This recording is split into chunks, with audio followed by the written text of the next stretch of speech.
No Kings প্রতিবাদ কর্মসূচিতে সাড়া দিয়ে মার্কিন প্রশাসনের বিরুদ্ধে বিক্ষোভে উত্তাল হয়েছে শহরের প্রাণকেন্দ্র টাইমস স্কয়ার সহ বিভিন্ন সড়ক মহাসড়ক। শনিবার প্রতিবাদ সমাবেশ হয়েছে যুক্তরাষ্ট্রের 50টি অঙ্গরাজ্যের সবকটিতেই। ট্রাম্প বিরোধী স্লোগানে উত্তাল ছিল Washington DC, Chicago, Los Angeles সহ বড় বড় শহর। আয়োজকদের দাবি, দেশ জুড়ে অনুষ্ঠিত হয়েছে 2700-এর বেশি কর্মসূচি, যাতে অংশ নিয়েছে প্রায় 70 লাখ মানুষ।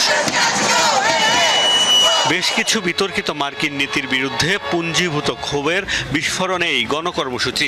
হোয়াইট হাউসের দায়িত্ব নেয়ার পর থেকেই কঠোর অভিবাসন নীতির কারণে সাধারণ মানুষের তোপের মুখে পড়েছেন ট্রাম্প। নিরাপত্তার অজুহাতে বেশ কয়েকটি শহরে সেনা মোতায়েন, স্বাস্থ্যসহ বিভিন্ন খাতে ফেডারেল বাজেটে কাটছাঁটেও চটেছে মার্কিনিরা, যার জেরে এই নো কিংস প্রোটেস্ট। ট্রাম্পকে গণতন্ত্রের জন্য হুমকি আখ্যা দিচ্ছেন বিক্ষোভকারীরা। আমি